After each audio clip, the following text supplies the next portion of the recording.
नमस्कार, मैं सुदर्शन सुखानी हूँ और आज 5 मार्च 2023 रविवार है। आज हम बैंक निफ्टी की बात करेंगे। कई बार ये प्रस्ताव आया है कि कभी कभी बैंक निफ्टी पर भी अपनी बातें कहनी चाहिए और राय क्या बनती है वो मैं आपसे साझा करूँ।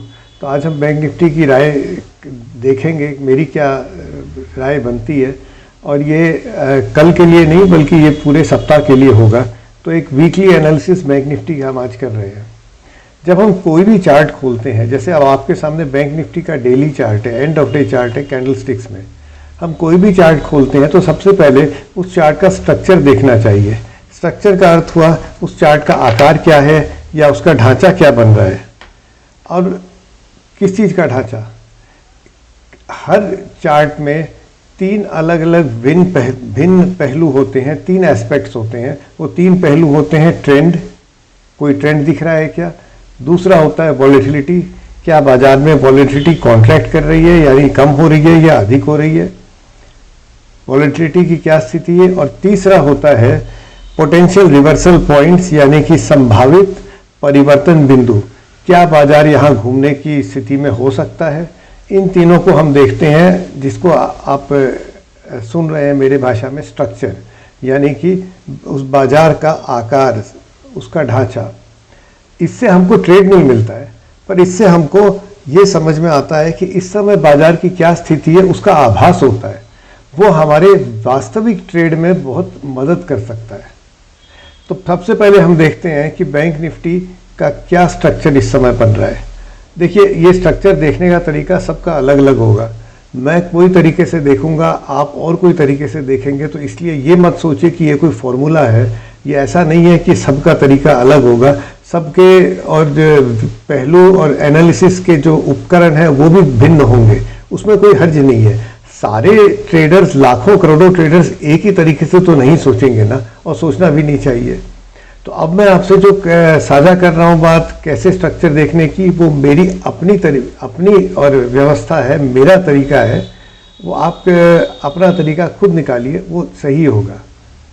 मुझे है ना कॉन्ट्रैक्शन और एक्सपेंशन बहुत ज़्यादा समझ में आता है या पसंद है। कई बार बायस भी हो जाता है कि ये चीज़ पसंद आती है। तो सबसे पहले मैं चार्ट खोलता हूँ तो देखता हूँ क्या यहाँ कोई कॉन्ट्रैक्शन या एक्सपेंशन हो रहा है या हो चुका है। तो ये देखिए, ये बैंक निफ्टी में बिल्कुल देखते ही समझ में आता है कि यहाँ पर, माफ़ कीजिएगा, 1 2 3 4 5 6 7 8 9 लगभग 10 ट्रेडिंग डेज का कॉन्ट्रैक्शन था, एक रेंज में था। और जब रेंज से बैंक निफ्टी नीचे आया तो धड़धड़ाते हुए बिल्कुल 4 दिनों में ये अपना लो बनाकर पहुंच गया। कॉन्ट्रैक्शन और एक्सपेंशन सिर्फ इसलिए नहीं देखते हैं, या मैं सिर्फ इसलिए नहीं देखता हूं कि यहाँ से मान लीजिए कॉन्ट्रैक्शन है तो कोई एक्सपेंशन हो सकता है, ये तो एक कारण है ही। दूसरा कारण होता है कि कॉन्ट्रैक्शन और एक्सपेंशन के हमको कोई जोन मिलते हैं तो वो बाद में रेजिस्टेंस और सपोर्ट बन जाते हैं। यानी ये रेजिस्टेंस था, यहाँ से बाजार रेजिस्टेंस को तोड़ता हुआ नीचे आया, ये फॉल्स था, ये सब बर्दाश्त करने पड़ते हैं। ये जो रेजिस्टेंस था इसको हम आगे सरका लेते हैं। अब आप देखिए, ये कहानी आपको खुद समझ में आ जाएगी। बैंक निफ्टी इसी रेजिस्टेंस में अब प्रवेश कर रहा है, जहां 10 दिनों तक ये धक्का खाकर नीचे आया था। अब ये वापस उसी जगह आ रहा है जहां ये धक्का खा सकता है। तो बैंक निफ्टी में तेजी तो दिखती है। हम 39,400 से चलते चलते 41,300 तक पहुंच गए हैं। निफ्टी में तो कल तेजी आई थी, बैंक निफ्टी में तो 7 दिन पहले से ही तेजी शुरू हो गई थी। तो रुख तेजी का है, ये तो इस चार्ट को देखकर ही समझ में आ जाता है। बहुत मूविंग एवरेज की भी ज़रूरत नहीं है इसमें, कोई 0 लैग की भी ज़रूरत नहीं है। पर हम पहुंच कहाँ रहे हैं वो इन सपोर्ट की, रेजिस्टेंस की लाइनों में समझ में आया कि बैंक निफ्टी अब ऐसी जगह पहुंच रहा है जहां उसको रेजिस्टेंस मिलना चाहिए।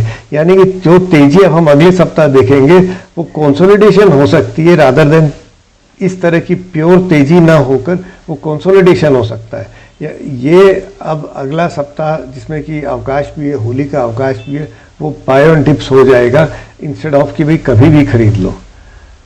और कंसोलिडेशन कई दिन चल सकता है, इसका कोई अगेन कोई फॉर्मूला नहीं है। पर ये मान के चलिए कि समय निकालेगा, कम से कम अगला सप्ताह तो ले ही लेगा। हमारे पास ना एक और टूल है यहाँ, वो टाइम और प्राइस का अंदाज करता है। देखिए ये सब है ना उपकरण है, ये कोई गारंटी नहीं होती है, इनको काम में लेना हमारी इच्छा पर है। हम इनसे केवल अपना रुख समझ सकते हैं कि ये कभी हम नहीं सोच सकते हैं कि इन टूल्स को लेके हमारे पास कोई गारंटीड तरीका आ गया है ही नहीं, विश्व में नहीं है, ना था ना है ना होगा। ये मैं आपको कह चुका हूँ, ना भूतो ना अभी ना भविष्यति, कभी नहीं मिलेगा। जो लोग है ना यूट्यूब पर आके कहते हैं कि हमारे पास ये तरीका है, उनसे आपको सावधान रहना चाहिए। एक स्ट्रेटजी है जो कि ट्राई करती है फोरकास्ट करने का।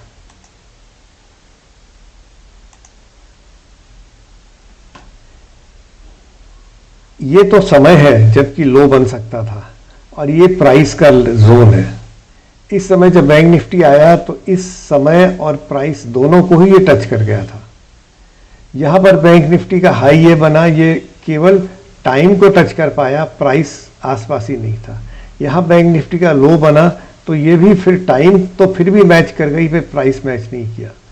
फिर से आप देखिए हाई बना, यहाँ पर टाइम मैच कर गया, प्राइस मैच नहीं किया। लेकिन इस बार जब लो बना तो टाइम और प्राइस दोनों मैच किए। फिर जब हाई बना तो टाइम और प्राइस दोनों मैच किए। इसी प्राइस में घुसा और इसी टाइम जोन में इसने हाई बनाया। अब क्या हुआ था, बैंक निफ्टी ने एक लो बनाया था, लो में इसका टाइम बिल्कुल मैच कर गया था, प्राइस मैच नहीं किया, कोई बात नहीं है, टाइम मैच कर गया था। बैंक निफ्टी हमको क्या बता रहा है कि अब आगे एक हाई बनने वाला है जो इस कंसोलिडेशन जो हमने देखा था बिल्कुल उससे चिपता हुआ है, उसके ऊपर लेवल से चिपता हुआ है 41,600 के आसपास। अब ये हाई जरूरी नहीं है, आप यहाँ भी देख सकते हैं ये लो था, इसके अंदर ये लो बना तो इसके अंदर ये हाई बन सकता है। तो बहुत ज़्यादा लेवल्स पर आप ध्यान मत दीजिए, इसका जो मूल और विचार है वो ये है कि हम एक रेजिस्टेंस के जोन में इनके अनुसार भी जा रहे हैं और समय हमारा कल से ही शुरू हो गया या सोमवार से शुरू हो जाएगा, जैसे भी इसको आप समझ लें। तो एक रेजिस्टेंस एरिया है बैंक निफ्टी की जहां हम प्रवेश कर रहे हैं, एक रेजिस्टेंस एरिया और है जो कि एकदम टाइम और प्राइस के हिसाब से दिखाता है, उस कितना सही होता नहीं होता ये तो आप चार्ट देख के समझिए।